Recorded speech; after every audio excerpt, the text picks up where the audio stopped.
Hey, welcome to another episode of The Empowered Coach.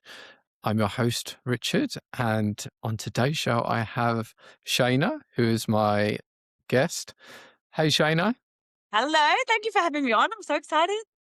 Yeah, I'm super excited as well. So, Shaina, I believe you're an online fitness coach living Yes. in London, but originally from Oz. So, hmm yeah, let's just start by just who are you? What do you do? Be a great place to start. Yeah, I'm a bit of a mixed bag, to be fair. So obviously, I am Australian. I have lived in London for 2.5 years now on the Youth Mobility Scheme visa. So I've got 6 months left, which is very, very sad. But I, as you mentioned, do online coaching, fitness coaching, sort of moving slowly back into life coaching. I was a qualified life coach, sort of tried that, went back to fitness, want to go back into life coaching and have that sort of hybrid. But I do in-person PT as well. And I work at F45, which is just a vibe. And it's a nice little complement to my life. But yeah, it's all very fitness related. Interesting. So Mm. that's actually how I first got online as well, was life coaching. So hmm I was in the gyms, worked in the gyms for a long time, and then life coaching actually took me online. Then I went back hmm to fitness coaching, and now what? A bit of everything. It's like a bit of business coaching, a bit of life coaching, a bit of fitness coaching. It's all sort Um, of the same at the end of the day, isn't it? Like it all has its yeah, similarities. the thing, the thing with fitness and life coaching is my belief is it kind of starts with your health. Like you can't make massive changes to your mindset or your Mhm. life without sorting your body out first. I feel like everything flows. That's so true because it's so funny. I feel like it's easy to think, and I think there's like truth to this, but I think it's easy to think that, tackle your mindset first. Like, in business coaching, they sort of say it's really hard to apply and maintain a strategy if your mindset's cooked and that sort of thing. But then also, I've noticed, particularly and we can probably delve into this at some point, but, about nearly 10 years ago when I really got into my fitness and health and stuff, once I nailed those pillars, so like my sleep, my diet, my training, I wasn't even working directly on my mindset, but it was like my entire life changed. Like I was like euphoric, happy. And it's like, then you can work on deeper things from there. But if you sort of get those foundations right first, you'll feel like infinitely better. So I sort of agree with you on that. Yeah. And I think that's why like coaching and health and fitness coaching is so important. I've seen so many fitness clients make huge changes in their life with no Mhm. intention of that's what they were going to do when they signed up, but Yeah. they just point where they had like more mental energy and they're like, oh, I'm going to go off and, quit my job and do this or start a business. Mhm. So yeah, there's the wheel of life in life coaching, right? Isn't it? And I think Mhm. um, yeah, fitness is like the first foundation that you need to nail because I feel like it flows from that. Yeah, Um, 100%. so yeah, let's talk about a bit about your journey then and how you got into fitness and like grew passionate about it. Actually such a funny story, and it's a really long one as well. Like, me and my mum often laugh about the fact that, like, how did I end up a PT? Because when I was 12, I was very overweight. I would come home, mum wouldn't be home yet. I'd, like, raid the snacks pantry. I'd have, like, one of everything, and, like, you go through that, like, puppy fat stage before you shoot up in height, so there was sort of part of that as well, but I was so lazy. Like, if my mum would take me on an hour walk, I'd be, like, trailing 50 meters behind, like, I'd be literally exhausted, like, I was just so lazy, and funny story actually, this sounds bad, but, like, there was this kid at school, in primary school, and he was really, really overweight, very unfit, and he actually beat me in the relay race, and I, like, cracked the shits. I was like, "Oh my god, he beat me, like, I have to get fit," but then coming into year 7, so, like, first year of high school, I joined a gym with my parents, and being that young, like, when you go from doing nothing to going to the gym every day, and it wasn't even anything hectic, treadmill, a couple of crunches, but I lost, like, 7 kilos off a 12, 13-year-old body, like, it was a big change, and then I guess from there, I've always sort of dipped in and out of fitness, but I've still like my weight and I guess like commitment to it all has spiked up and down a lot throughout the years. So in my teens, I was still sort of in the gym, but I just faff about with my friends. Like it was a bit of fun. And then, like probably in my adult years, like 18 onwards, again, I'd be like serious and then out of the game and then serious and out of the game. So there's a lot of like yo-yo and looping. And then when I was 23, I probably hit the biggest I'd ever been. And I was just like, crack the shit. So I was like, I'd been trying to get my shit together and I couldn't. And I hired a PT and I went and saw him like 3 days a week, lost like 10 kilos in 2 months. And even then, since I would say I've looped a little bit, but I've probably been more committed for, say, like the last, that would be coming on nearly 10 years. And I really built my passion for it from there. So that's why I went and got certified and wanted to sort of help people because I've always been into it. Like I've literally been in the gym since I was 12. So I'm like a technique Nazi. And just, yeah, really wanted to help other people with it. But I guess that's the journey. Yeah. Technique Nazi, that is the first time I've ever heard that phrase, but it's Yeah, no, I am. oh dear. Um, what brought you to the UK? Like, what happened there for you to want to come over here? Sure, it's so funny. So, like, I've always wanted to travel and I've always wanted to solo travel. And looking back, I wish I did it straight out of school, but I hadn't really saved up any money to do it or whatever. And I just sort of faffed about in my 20s, like just trying lots of different things, makeup, DJing, coaching. Like, I've done a lot of stuff. And then I started to get that itch, like, okay, I want to go soon. And then my dad got sick. So I was like, okay, well, I'm not going to go when my dad's sick. So I'll stick around. Then we had COVID. So you couldn't go anywhere. And it just got pushed back years and years. So I would say I started traveling properly when I was, I think, 28. I was in a relationship and it was one of those ones where I was like, oh my God, I think he's the one. And I was like, I haven't done what I wanted to do. Like I haven't, done my solo travel dream. So I ended that, started traveling. And I went to Bali for like 2 months, literally best thing of my whole life, like chef's kiss. And then came back and like, you just get back and you're like, all right, I'm fucking bored now. Like this is bored. I've had a taste of that. I'm bored. And so I sort of just sat on it and being like, yeah, I'm leaving, but hadn't really like planned anything. Got this psychic reading and I'd had 2 with him and I think he was really off the mark half the time, but he's like, "Yeah, I think you're gonna start in London." And I was like, "I'm not interested in London, like, that doesn't make sense, you know?" And then I sort of started looking into it and the youth mobility visa is actually quite easy to attain. So I was like, "Okay, like, I'll start there. Maybe I'll move somewhere else or whatever." I sort of wanted to go to Europe originally, but, the UK is easier. So I just applied for the visa, came over, had never been here before. I was like, fuck it, I'm bored. I just want to do something new. Went to London and I actually love it here. So the rest is history. So it was almost like the spiritual journey that brought you here. How Sort of. random. Like I crave that big expansion and I don't think it's impossible to get it, where you've always been or whatever, but I just wanted to go bigger, bolder. It's like I've got no children. Didn't have a boyfriend, obviously, because I canned him. So I had like nothing holding me down. And I was just like, I just wanted to go out and see the big bad world. So it's been really amazing. Yeah. Yeah. What I'm curious about with the culture here versus Australia, because Mhm.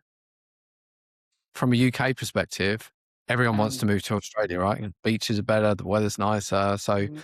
I'm curious from your point of view, like what you love about the UK. I love this question because I get asked all the time. People are always like, why would you want to come here? It's shit, like Australia is better. But it's like people from the UK that have that opinion, they can't drop into the brain of an Australian. So it's like, yeah, it's amazing, but I've been there 30 years. Do you know what I mean? So Yeah. it's like I wouldn't say I've done it. Like there's so many cities I haven't lived. I didn't even live in like Melbourne CBD, but like it's something different. Do you know what I mean? And it's similar enough that it wasn't like going to the Middle East where you get like a huge culture shock and it's like really hard to adjust. But it's just a little bit different, and I think that's what I was looking for. I was like, "I've been here, I'm doing the same shit. Everyone's getting pregnant and getting engaged." I'm like, "That's not where I'm at." Like, and I just wanted to, yeah, go somewhere different. And obviously, like, the proximity to Europe for travel is amazing. Like, I've ticked off so many countries now. Yeah. And it's just cool. I feel like there's a little bit of I mean, obviously, there's so many Australians around where I live, but I think, like, there is some novelty in being a foreigner. Like even in my F45 job in Australia, there were still some people that loved me, but also some people that were like, oh, whatever. Whereas I feel like I've been received a bit differently over here. And I don't know if that's like the Australian charm or I don't know, but it's just wanted something different. Just wanted to move away. So I thought we'll go other end of the globe. Why not? Yeah, I know. I love that. And I think that's like an innate human thing, just want new experiences, isn't it? Mm, Yeah, we are blessed, I think, with so many different countries nearby. I think we often forget that. And it's always, yeah, people are mm, from Australia or from the States, and they're hmm like the size of our country is one country, and like you can travel like 2 hours and reach like 10 different countries. Yeah, literally. I always say that it's like in Australia, it's like to go 3 hours, you only move one state. Whereas like here, if you go 3 hours, you're in a completely like you've crossed a few countries in that time. It's Yeah, yeah, yeah. crazy. Different Yeah. languages. Yeah, it's mad. So with your coaching, is Mhm. there, a sort of like a person or a problem, like anything you really like love to help people Yeah, with? definitely. And I feel like obviously naturally it's evolved over time. But I think like in a real tangible way, it's like people that want a particular result, like whether that's fat loss, muscle building, whatever the fuck, and they're just sort of spinning their wheels and they're not getting there. And then I feel like from there, there's almost like two archetypes. So one is just almost like the uneducated, like they lack the knowledge, they're jumping from trend to trend, they're doing the booty workouts, their shoulders burn, they're like, I'm building muscle, but they don't understand progressive overload. They, don't have a lot of knowledge around nutrition, things like that. I really like that because I love to teach and I really like to when someone like says something and you're like, fuck, that's so far from the truth. You know what I mean? And I really like to almost be with people that are sort of at that beginning phase so they get the right information from word go as opposed to just like spinning their wheels doing weird shit for years. But then the other archetype, it's like they still fall under the spinning their wheels, getting nowhere. But the other archetype potentially actually has the knowledge, but they just can't nail the discipline and consistency.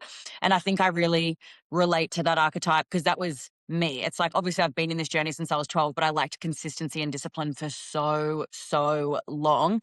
And I like to be able to sort of support someone through the accountability just to get fucking moving. Because I feel like for so long I was like, oh my God, like I can't be disciplined and there must be a reason for it. And I do believe we have our shadow self and there is a deeper reason as to why maybe you can't. But at the end of the day, the way I got disciplined was I just literally cracked the shits and decided like, I don't give a fuck how I feel. I don't give a fuck if I'm sick. Like it was a bit hectic, but like I'm going to the gym. I'm doing literally everything I said I would do to the T. And once you actually just take the action, the discipline just sorts itself out. But it's almost like that habit building 21-day thing, whatever. I just sort of want to help people stop starting over and looping and just staying in it for the long game. Yeah, it is so true. And I think this is why like AI and apps can like never really replace a coach because it is just having someone there to be Mm, responsible for other than yourself. mm, I know so many clients that are just like they want to do it for you as much as they want to do it for themselves, and yeah. that really gets just gets them disciplined because it Mm, is we all know exactly what to do. It's just we're rubbish mhm, at keeping us disciplined. mm, Um, I've been asking everyone this question lately because I like to hear coaches' perspective on the weight loss jabs. So the mm. Wegovy. Um, do are you like for, against? Do you think they have their place at the start of the journey? Do you hate them? Where do you sit? You mean like Ozempic and stuff like that, right? Yeah. They would definitely have their place. Obviously, like there's certain medical conditions that do make it like harder to lose weight. I think like probably 70-80% of the time, even with medical conditions sort of like inhibiting your ability to lose weight and do whatever, I still think like the principles can usually outweigh that. But I think just for some people it's really hard. And like I think there's a reality where you can do that, right? And then you get a bit of momentum and that momentum is enough to motivate you to continue it on your own. Like I actually do know someone that used them and we talked about how a lot of people will use them, right? But then they revert back to their old lifestyle, put it all back on, but you actually have to change your identity and the way you show up, right? And she did. So she kept the weight off. And I think it's sort of cool that, we have a bit of a kickstart available, but in the same breath, I'm no expert on it. So I don't know like the long term medical sort of implications of it. And I do believe there's probably too many people using it and risking potentially negative side effects and we don't know what those are and they probably didn't need it in the first place. This is savage, but have you seen like those reels go around that are like it sort of shows that the body positive people actually always wanted to be skinnier but they didn't want to like put in the work and stuff? Have you seen those? No, I Do you haven't get seen the it, but premise though? I definitely do. Yeah, and like you read it and you're like, "Ooh, savage," but it's actually sort of true. And I don't know if maybe, there are body positive people. Like, let's say, like, what's that word? Is it lipedema? I Lipedema? don't know. It's usually like um relatively like large in the lower body, I guess. I don't understand it too well, but it's like let's say you have a medical condition that just makes it seriously so hard to lose weight. Yeah. Maybe you would lean into the whole body positivity because it's like, well, what the fuck else am I going to do? Like I may as well accept and love myself, right? But then I also think there's a bucket of people who yeah, potentially didn't want to like build that discipline and put in the hard work and forego certain things and lifestyles and foods and whatever. And it just sort of shows like the second they had the opportunity to, lose Yeah. weight and do it without the work involved, they jumped on it. So it sounds a little bit savage, but when I hear that, I'm like, yeah, it makes a bit of sense for some people, I guess. Yeah, yeah, I can hear that. I can definitely hear that. Mm, I've definitely heard of that, like, in the States as well, where there is, like, seems to be an even bigger culture of obesity where it's like they almost claim it. It's like, "Yeah, this is who I am," you know? mm. Um, where actually it's like doing serious damage and, yeah, risk to their long-term health. Um, what I wanna ask you next is, about your kind of approach to marketing, socials, stuff like that. What I do with coaches is often like a lot of mindset related stuff because when you're selling your service, it's very different to selling a business or another service because if you position your thing and someone says no, it almost feels like a personal kind of like rejection. Mhm. So like when we show up online and start trying to market ourselves, we get into all these things where it feels, ugh, I don't want to do that. I don't want to show up. Mm, And, at the start, I could barely post a picture. I could barely film a video, imposter mm, syndrome, all of this stuff. And I know it's so, so common. mm. So I'd love to hear like what your journey with socials have been like. Was it easy, hard? Has it been up and down? How's it been? Oh, very up and down. And I think a lot of that is like through the learning. Do you know what I mean? Because it's like you want to be authentic, but then there's also like boxes you need to tick to like do it well and whatever. Um, Funny, I actually used to do makeup tutorials on YouTube when I was like 20 years old, and I really loved it. And I wasn't super consistent with it, but I'd upload like once a month or something like that. And I think the really sad part of it was like I edited my first video, no problem. You do your second, third, fourth. You're spending lots of hours staring at your face on a screen, and you notice every flaw that you never saw was there before. And I've had like, little bouts of body dysmorphia at the best of times, but it genuinely fucked me. Like I genuinely would like sit down, I'd like press record, I'd do the quick check, I'd record for like a minute, I'd go around, check it was in focus, and I'd see my face and I was like, I can't. So I genuinely stopped doing it. I just couldn't look at my face on camera anymore and it just fucking killed me.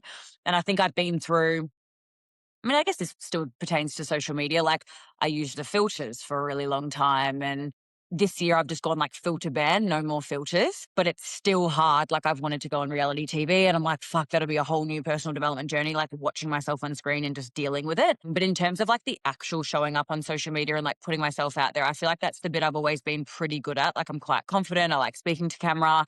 I genuinely really like who I am. So I'm like, take it or leave it sort of thing. But I think what's hard with social media sometimes is there's different formats. Like we've got our carousels, we've got our reels, our static, our this, our that, our educational, our influencer, whatever the fuck. And I noticed that my talking head reels perform the worst. And it does feel like a bit of a jab because that's the most you'll be in your content where like you're speaking and you're putting yourself out there and they always get the lowest views and the lowest engagement. I'm just like, fucking hell, I know I need to do like, more carousels and more like education and stuff. And it's like you have to lean into that because you have to sort of give the market what they want if you're trying to build a business. But sometimes yeah, it does feel like a little bit personal when you like sort of put yourself out there and you're like, oh, people didn't like that. But I totally get what you're saying. It's like if you feel shit or take things personally or don't have that emotional resilience to sort of hold it, then it can be hard to implement the rest. So, yeah, I can see why you do that. Yeah. Yeah, really interesting about the reach of your face to camera. And yeah, I think that we can form these bad habits of like looking too much at the figures and like, oh Mm, no, I'm not going to do that, because it can, like I say, knock your confidence. mm. What are some of your bugbears? Like, what do you hate like with socials or this podcast is like coaches for coaches, so anything goes. But is there certain Mm. content? You go, oh, not fucking this again, or like stuff that on socials that you just don't agree with. Actually, like the arm toning fucking exercises, and they're like flapping their arms in the wind, and it's like, yeah, you'll get a bit of a burn. You might get your heart rate up eventually, but it's sort of like I always use this example where I'm like, you can do a 1 kilo lateral raise for like 200 reps.